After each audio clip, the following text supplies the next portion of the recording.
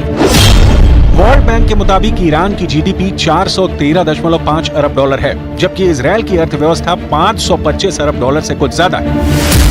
इतने बड़े आर्थिक फर्क के साथ जंग में जाना ईरान के लिए भारी पड़ सकता है। इसलिए ईरान पैसा जुटा रहा है, इतना पैसा कि जंग जब छिड़े तो उसकी इकोनॉमी औंधे मुंह गिरे नहीं, उसे सैनिकों के साजो सामान खरीदने के लिए पैसों का कोई टोटा ना पड़े।